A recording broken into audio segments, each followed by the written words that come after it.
Thank you. I'm a little tired today, so I brought some notes. I usually don't use notes. I'm pretty good at winging it, but I got to tell you the backstory of why I'm tired. I'll be brief. So my wife and I were trying to build a house off of Jordan Road. We've owned the property since 2017, and let me tell you, it has been a process. So our mobile home as it currently sits is in the way of where our new house is hopefully going to go someday at some point in the future. So we're spending some time in the camper living. And our heat went out last night and I didn't sleep real well. The guy just texted me, he's on the way to fix it. So I'm hoping and praying he can fix that heat so we can be warm again tonight. But we got our permits in January. We had some more stuff to get through, so we're hoping to break ground. On the business side of things, just so you guys know, I'll get a little bit personal. I don't own a big business or anything like that, but my wife and I do business on the side. We own homes in Ohio, which is where she's from. And so we have a business entity set up. So I'm not running a day-to-day business like you folks do, but we do got our hands in the game just a little bit on a very small level. So I feel kind of the same stuff that you guys feel, but that's not why I'm here today. Again, my name is Adam. I'm the elected sheriff in Snohomish County. I ran for office in 2019. So you can do the math, 4 years from now. Yes, I'm running this year, but that is not what I'm here to talk about today. I'm here to talk just about public safety. We have some strict rules on that. We don't mix the uniform with politics, and I think that's a good rule. It should be that way. And so, but it is a very busy year already. It has been crazy. And so public safety. So as I said, I ran in 19 and I took office in January of 2020. And, you know, I ran on several things, which I'm going to get into because I think it's important to look back and did I do what I said I was going to do? Has it been successful? Has it not been successful? So I'll touch on a few of the programs we did, but when I took office, I had in my mind all these cool things that I want to do that we talked about. I've been in the sheriff's office for going on 27 years now. And so we all had conversations. We'd like to do this or like to do that. And then boom, I'm in a position where I can make some stuff happen for the most part if I want to. But what happened to all of us, private sector or public sector, in 2020, pandemic hit. For public safety, George Floyd was killed in Minneapolis. No matter what you think about that, it changed the way, and rightfully so, that we do business in public safety. A lot of scrutiny. With that scrutiny came our own elected officials in Olympia looking at our profession. And again, rightfully so, should be looked at. We should be doing best practices, but they changed the way we do business in Olympia, and that created some havoc in public safety, if you will. We're still kind of feeling to this day. And so my first year in office was a whirlwind, to say the least. I was dealing with things, and we all were, I shouldn't say we all were dealing with things we had no idea that we were gonna have to deal with. And that was no exception for public safety. So looking back, I have the privilege now to look back on the last 3 years, and I'm absolutely proud of what the Snohomish County Sheriff's Office has been able to do in our community. When I ran in 2019, I'm born and raised in Snohomish County, grew up in Briar, graduated from Linwood High School. I have a blended family of 8 children, so now we're on to 3 grandchildren. Almost all of them, I have 1 grandbaby in Yakima. Everybody else is in Snohomish County. So I like to say that only because we're a very large county. We're 850,000 people. I heard just yesterday at a presentation projected to be over 1 million within the next 10 years. So the policies and procedures that I am now responsible to put in place, my own family and now grandfamily is also have to live under those. So I take that to heart, and I want this group to know that. And so when the pandemic hit, we didn't know what was going to happen. There was no way to know. And one of the other things I also ran on, which I think I have stood by my word on this, it was difficult to book people or hold people accountable into the Snohomish County Jail. So I come from the law enforcement side of the house. Almost what I mean by that is I was deputy sheriff responding to 911 calls. I did 5 years on the SWAT team. I did 10 years in K9. So that was my experience. Now that I'm the elected sheriff, there's actually 4 bureaus to the sheriff's office, the largest of which is Snohomish County Corrections. I'm now responsible for running the 3rd largest jail in the state of Washington. And I ran on keeping that jail open during 2019 because I wasn't real happy with what I was seeing. I felt like if someone in our community committed a crime against another community member, I think it's okay to hold that person accountable. I think for the most part, people in Snohomish County are okay with that message. It was a law and order message, if you will. But now the pandemic's here, and what are we doing with anybody who's running a jail, basically in the country for that matter? We're letting people out. It's just how it was. It happened. We had to make sure people were safe first and foremost. And we also did that in Snohomish County. It weighed heavily on me March and into April of 2020. And so Not a lot of people know this. I am starting to talk about it a little bit more this year. So one of the 4 bureaus, as I mentioned, is Snohomish County Corrections. The jail chief is what we call him. He's responsible for running the jail, the day-to-day operations. One of the things that was important to me was reaching across the aisle. So post-election, I decided to keep that person, Chief Jamie Kane, in charge of the jail. There's several reasons why I did that. One, I just thought he was the right guy for the job, and I didn't care about politics. I didn't care that he worked for the other guy that I just got around him against. What I cared about was what we're going to be able to run the jail and keep people safe in there. He has done so. So he came to me 4 or 5 weeks into the pandemic and says, Adam, we're doing everything the CDC wants us to do. We've gone above and beyond what the CDC wants us to do. And Snohomish County is ran by the Snohomish Health District. At the time, it was Dr. Spitters. Dr. Spitters went through our jail facility several times and gave us a big thumbs up. We are doing everything we possibly could to keep people safe. And that's inmates and employees. You got to be responsible for both. And so the reason I'm telling you this, and I will tie it to public safety, is we can look back now 3 years later when the chief came to me with that, my heart was saying, yes, I wanted to open. And my mind was saying, Adam, are you crazy? We're just getting to a pandemic. There's no jails opening. None were even discussing it at that time. And here I have my command staff coming to me saying, we can open, we can keep people safe. This was the bottom line. So if you want to know what's going through your elected sheriff's head is I put Jamie Kane there as the chief because I trusted him. I trusted his record. He has decades in corrections, and I think he's a man of integrity, was the right guy for the job. So if you're going to put people in trusted positions, I should trust when they give me advice. That is what pushed me over the ledge. We opened the Snohomish County Jail. When I say open, I mean available to anything that misdemeanor, gross misdemeanor, felony, where before it was very much restricted on who could be put into our facility, okay? We opened it. I made that decision. It was not a comfortable decision. I received incredible scrutiny, both within county government and to a certain extent the media. And it's, like I said, it's 3 years later now, so we can look back.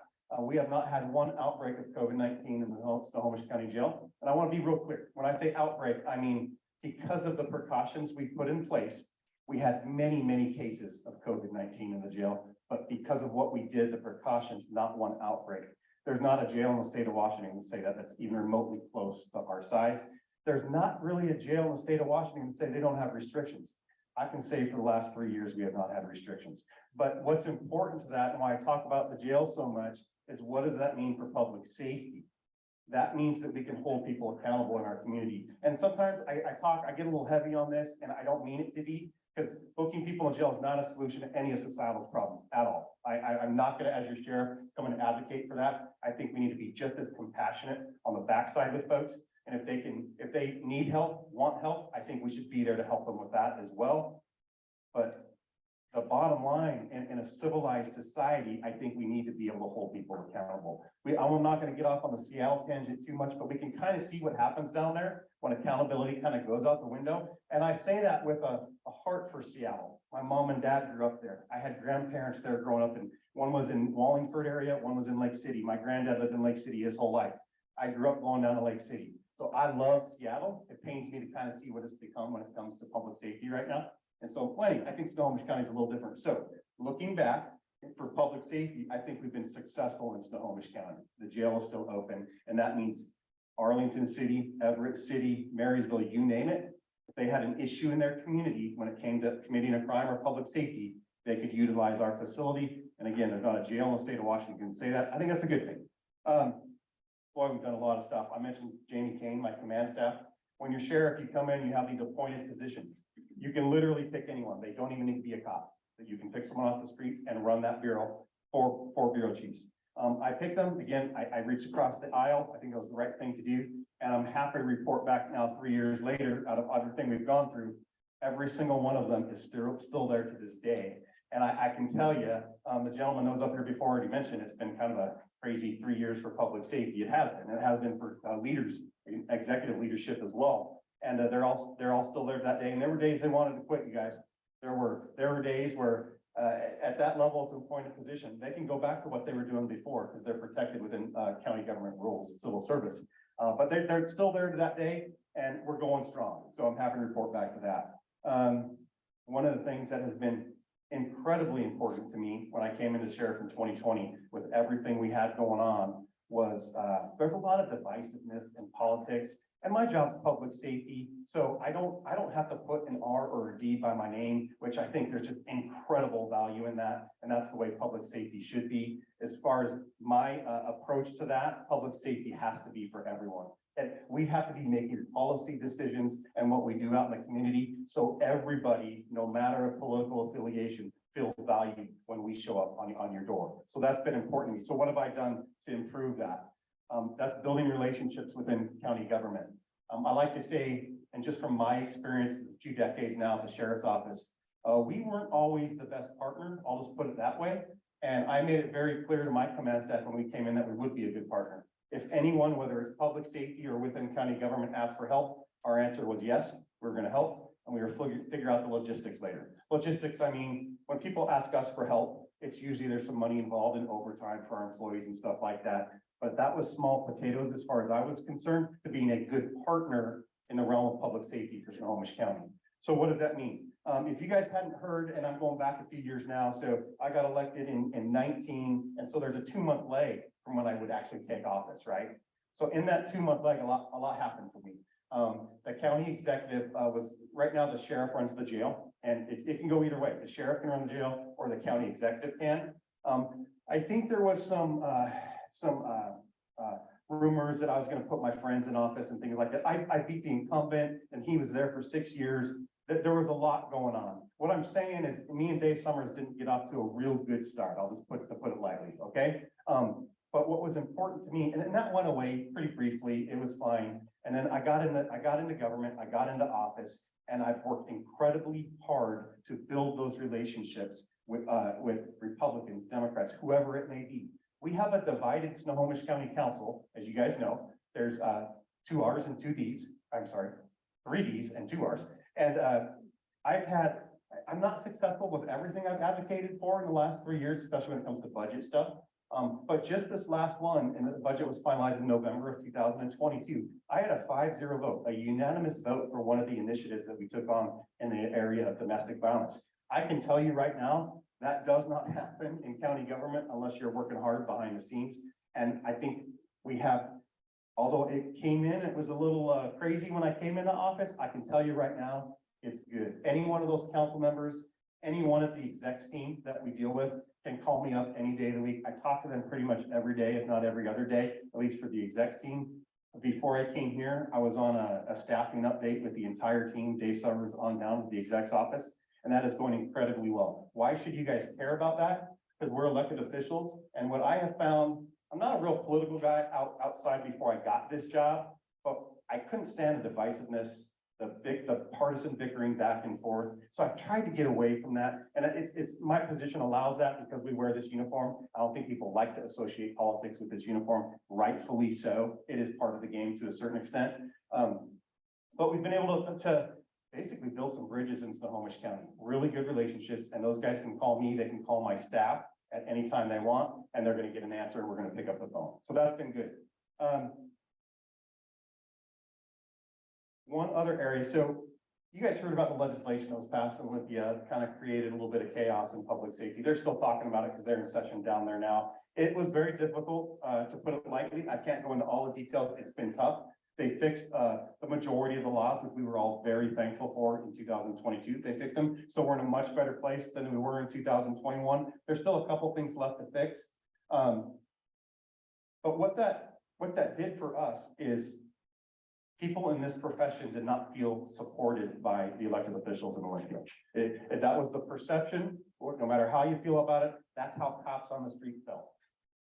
And when you make those changes to what we do on a daily basis and they don't feel supported in any profession, whether it's public safety or otherwise, we have found a recruitment and retention problem in public safety over the last 3 years.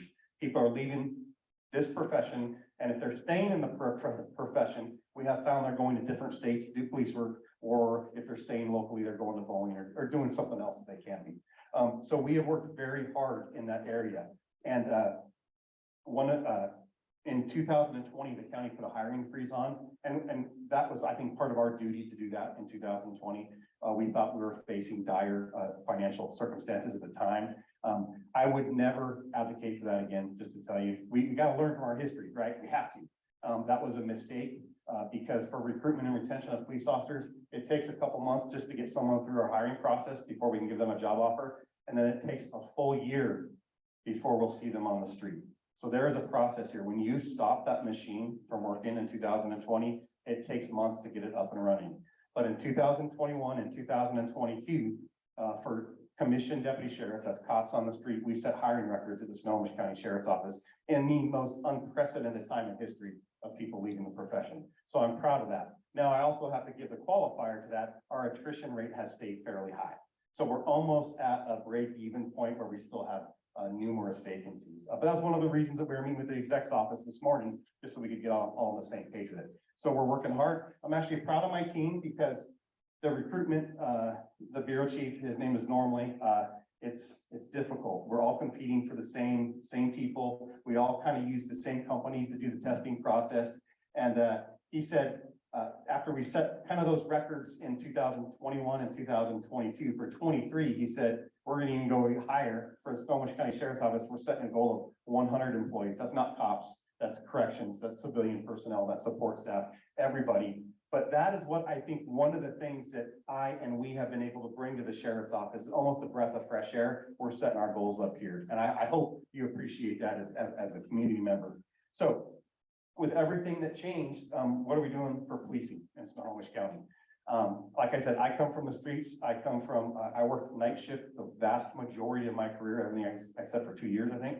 And so I kind of bring that perspective. It's okay to do police work. And I know that's probably, I think I'm okay in this room saying that. In some places in 2020, it was not comfortable to say that. But I want you to know, as your sheriff, I have advocated for strong public safety since the day I have been in office. One of the ways in which I have done that is, I already mentioned partnerships, bringing people together. That's very important to me. Is when we were talking about this new legislation, I would come to groups like this or talk with one-on-one on a community member, and I would get asked a question about this new legislation. Is this really true, Sheriff? Can you really not chase somebody for this reason? I would answer, and then after so many of those meetings, I found that we weren't doing a real good job of communicating to the public about what we were facing in public safety. Because the same question over and over again. And I would always answer it. I said, we got to do something different. It's just not working. And so I had the idea as the elected sheriff. I talked to our attorneys first, because again, you got to walk that line. I said, can I go out and talk about public safety and the laws? It's kind of political, but not really, because I feel like I'm the elected sheriff. I should be able to talk about it. They gave me a big old thumbs up. Go, you're good. You can talk about public safety till you're blue in the face. I didn't want it to be just me though. That's not very impactful. I wanted to bring people together, and it was very important to me that it wasn't just we have Republicans, we have Democrats, liberals, conservatives. I didn't want it to just be one side. I wanted it to be both. And so I reached out to, you've probably heard of the mayor, Cassie Franklin in Everett, the biggest city in Snohomish County. She is a Democrat, but very pro public safety in my opinion. And I wanted her to participate in this. And so I asked her, I'll give you the brief version. She told me no. Adam, the politics would be disastrous for me. And I said, okay, I respect that. So I went about, I recruited, I got mayor of Arlington, mayor of Marysville, police chiefs from all over the county. And then I'm at coffee one morning, and it was about 3 weeks later from the initial no. And she comes in, and I get, we give the cordial hellos, how you doing, that type of thing. And I go, Madam Mayor, can I just ask you one thing? I go, that whole video thing that I proposed to you a few weeks back, would you consider just this? It's a public safety message, if you will. I go, just film it. I'm telling you, I'll get the tone right, just give me a little bit of trust. And then before I ever publish anything, of course you can see it, because you wouldn't want to publish something, especially with an elected official, unless they give you the thumbs up. So we did that, and she was one of the very first persons to give me that big thumbs up on the video. Why do I tell you that? One, because we brought people together in Snohomish County to advocate for a very strong public safety with a message that I didn't think was getting out there. So we did the video. It's now been shared 5,000 times and be seen by over 1 million people. That's a good thing. I think that's something the office of elected sheriff can bring to Snohomish County, which probably I think I'm comfortable saying hasn't always been done in the past. I have been out there as a strong vocal proponent of public safety. Couple of things we did with 2020 and the scrutiny being on the police, and again, sometimes rightfully so, we brought body cams to Snohomish County. That was big initiatives like that within county government. very difficult to make happen. I'll just say that. They're expensive. We're a large agency, about 330 commissioned, 800 total employees, and I'm asking to bring about 330 body cams to patrol to everybody. Because of the partnerships we built, all of the council and all the exec were favorites. So they're actually hitting the street this month. I'm very happy to report back. And I have been a proponent of body cams from day one. I didn't need 2020 to make me a proponent of it. I think it's a good thing. I always told my guys on the street this when I ran a patrol crew. I go, if somebody's videoing you, just don't worry about it. If you're doing the right thing, your message shouldn't change whether someone's holding a cell phone in your face or whether they're not. If you're doing the right thing for the right reasons, who cares? So that's kind of what I think of body cams. If we're out on the street and we're treating people appropriately, we're being objective, we're being fair, we're being compassionate, who cares if it's being filmed? I think it's a good thing. Hitting the street this month. I talked about recruitment and retention. I'm going to talk about let's talk about some of the different things I think that we've been able to do in the last 3 years. 2020 kind of was a tough year to get through. 2021, I'm talking about one of my other initiatives. 2022, one of the things that command staff had batted around a little bit was the street fair in South Snohomish County. I only say South Snohomish County because you guys, if you've driven down there, you've seen it. Airport 99, 128th and 4th Avenue West. It's a tough area. It's where I grew up in this profession down there. And I really take the policing down there to heart. It's very personal to me. And that community, we have been meeting with the business owners in that community for the better part of 2 years. And we just listened to them. They were frustrated. The first meeting was about 2.5 hours, and it was a walking meeting. We walked through all the businesses with the owners, with the managers, and they let me have it, to be honest with you. They let me have it, and rightfully so. But what we did is it wasn't just one meeting and then we forgot about it and maybe sent them some resources. To this very day, we meet once a month with those same business owners, and they now love us. They love the Snohomish County Sheriff's Office. They love the Everett Police Department because we brought Everett in because we share jurisdiction down there. One side of 99 is Everett, one side is county. And it used to be the game, back in the patrol days, if you had a crowd that was maybe you had to deal with, you move them to the Everett side and hope they had to deal with it. And then Everett would do the same thing. We're not doing that anymore. We're on the same page. And now we're accountable to business leaders. We're up to 40 businesses in that area that meet at Patty's Agnes, 120th and 4th every month. And they love what we have going on. They love the relationships. They feel like they can call, text us anytime. And that's the way it should be. Hasn't always been that way at the Snohomish County Sheriff's Office. I think we brought a little bit of that openness to it. One of the things we did, we pulled off a first ever street fair in that same area. This is why that area is important. A lot of enforcement goes on down there. It just does. That's how it is. And we have not shied away from enforcing the law at the Sheriff's Office in the last 3 years. But with that, you have to keep it in perspective. The vast majority of people down there are good people. They're raising families, they're working for a living, and what they saw is mainly the enforcement side of the Sheriff's Office. So we said we want to do the complete opposite. Let's pull off a day for them, for the community down there. And we shut down 8th Avenue West. It was funny, we went to apply for permits to shut down the road, and they're like, you're the police, just park your car there. You don't need to apply for a permit. So that's exactly what we did. We shut down the road. We took a Saturday afternoon. We brought in resources. We brought in the fire department. It was just a fun day. No enforcement whatsoever. It's a large Hispanic population down there. We brought in deputy sheriffs in uniform that were bilingual and could speak Spanish.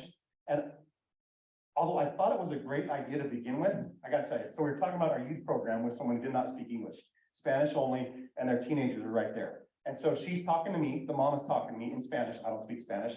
And then finally, I looked at one of the young deputies we brought in that speaks Spanish. I went, can you come help me out real quick?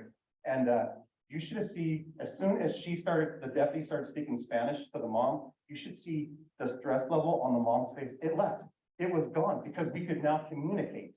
And so while there's an extra person in there, right, the communication, that's some of the things that we've done. So we pulled off the first ever street fair. One of the things about new initiatives, you never know if 5 people are going to show up or 5,000. Well, we were closer to 5,000 that day. That's a good thing. It was good to look down the alley at 128th and see a line of cars parked on the road because people were walking up with their kids. We partnered with La Hacienda at Airport 99. Hector owns it there. He made 1,600 plates of food, which he all gave out in a matter of about 2 hours. So it's just a great partnership. So we're doing both. I'm all for enforcement. I can talk about it all day long. I think that's what the police are expected to do in our society. but we gotta be doing the other stuff as well to make sure our entire community feels valued. Okay, talk about one other thing. And then I'll close up. I'm gonna end with a video, but only if I have time. I wanna talk about it first though.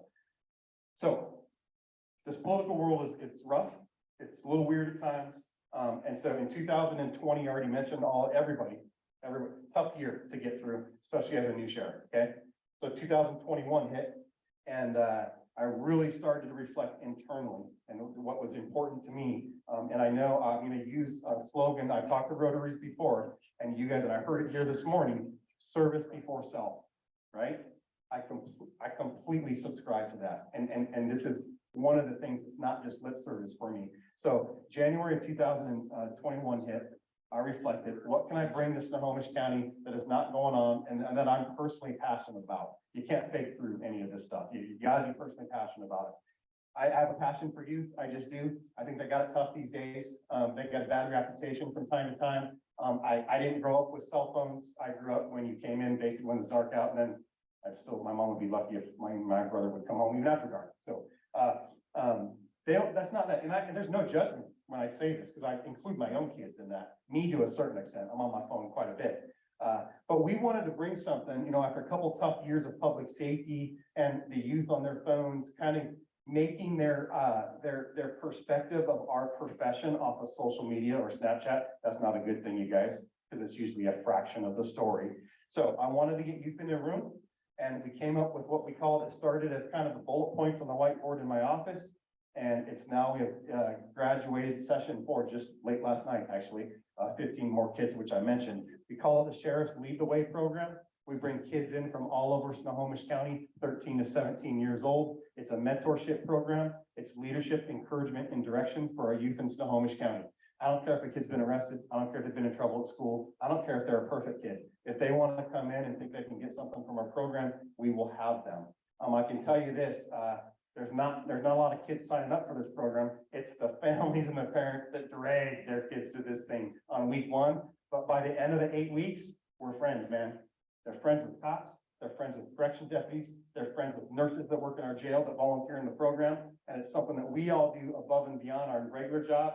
It's after hours, and we have developed fantastic partnerships in the community with this program. So instead of talking about it, do I have time to show this? Yes. Yeah. Okay, this says it better than I probably can. And then after that, any questions, Q&A or anything like that, I'd be happy to answer them. We're crossing our fingers. Okay.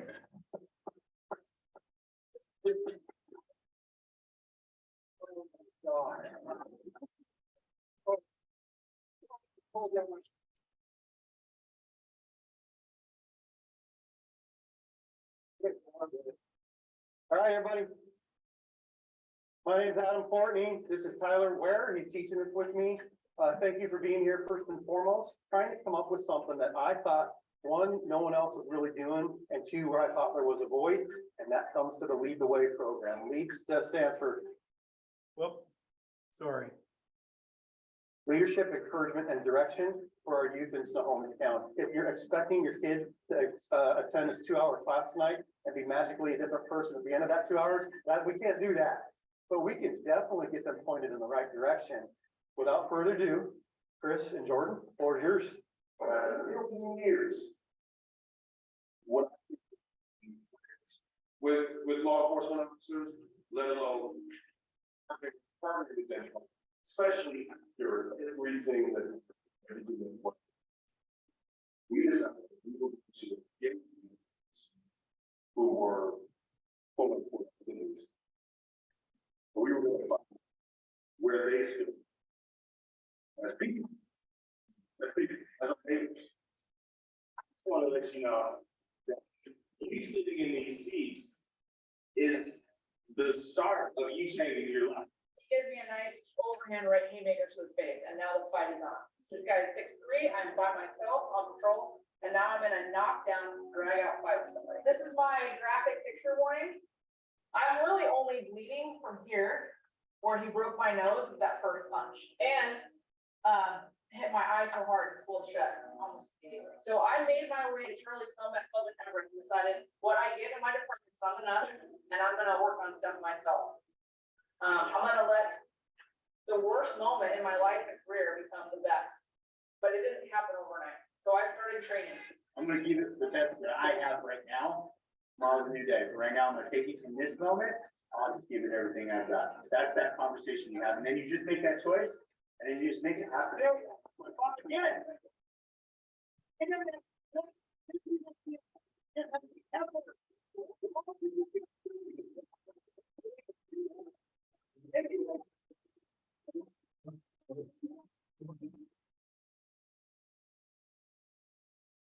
That was, that's a funny question, because during this whole time, I had, so many different foreign cars that they wouldn't have been able to ever catch. When they got me, I was in my friend's borrowed Hyundai Santa Fe.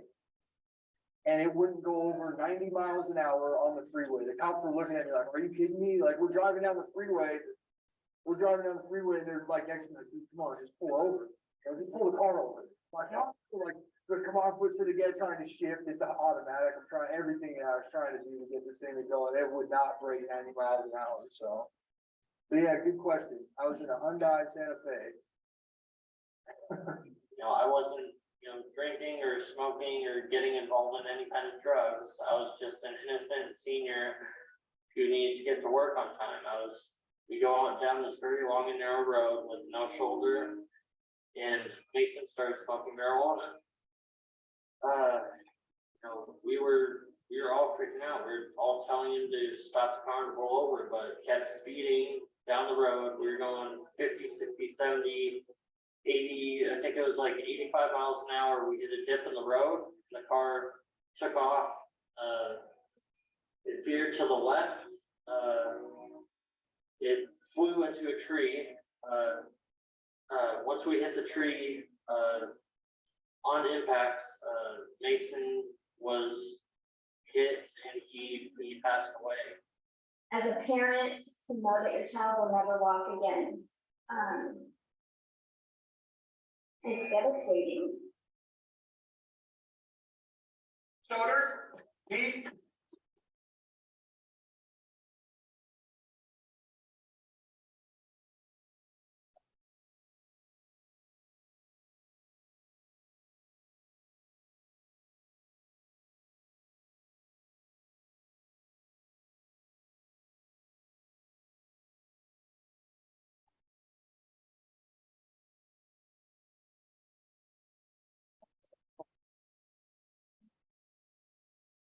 Not a fair trade program. This is kind of, think of it as an education, if you will, about kind of just like the glimpse into the life of what we do in corrections, something I'm very passionate about. I love what I do here. I think there's extreme value within corrections as far as what we bring to the criminal justice system. You guys want to support use at the table. Right away, down and get control. We want to break this posture down. Again,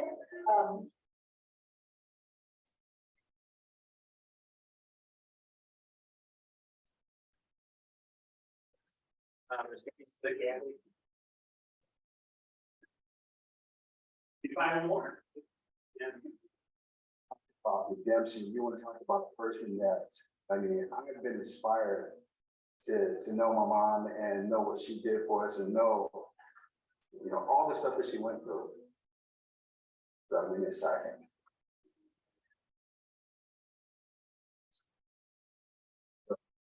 She was able to, rid her of place of business, a job.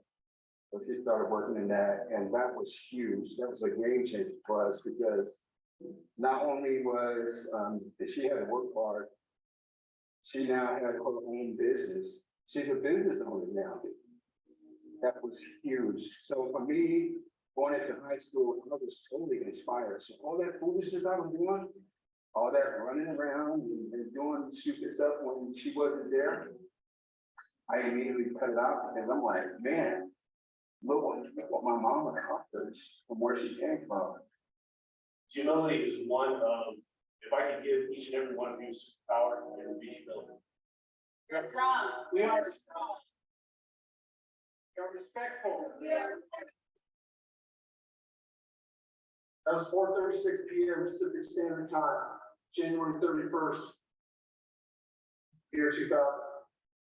literally just 15 minutes after the plane that plunged into the ocean 8 miles off the coast of California, just shy of the Calvin Islands, at over 731 miles an hour in the devastation.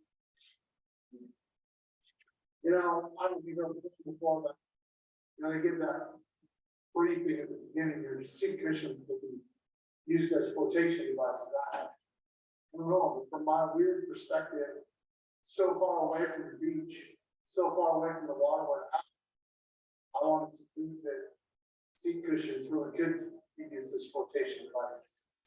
Those are my parents. Sometimes tell all the citizens. And so when I hit that moment, I felt like I hit my bottom, I said these words. I said, God, and I felt this environment.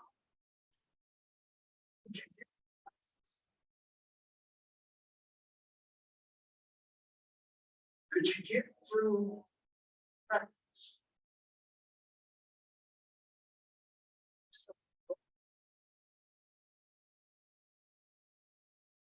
Get through breakfast. We're just the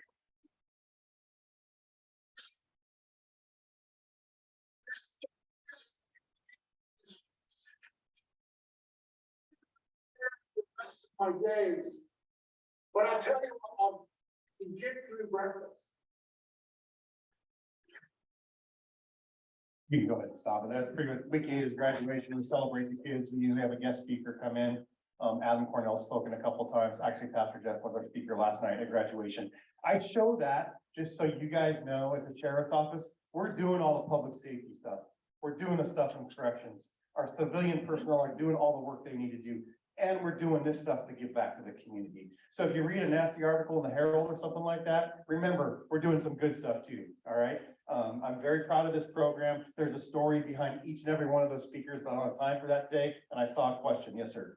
Fentanyl and mental health, the impact on you and what are you doing to minimize those or try to manage those? So the question is fentanyl and mental health, kind of a co-diagnosis is what it's being called these days. Absolutely, it's impacting what we do.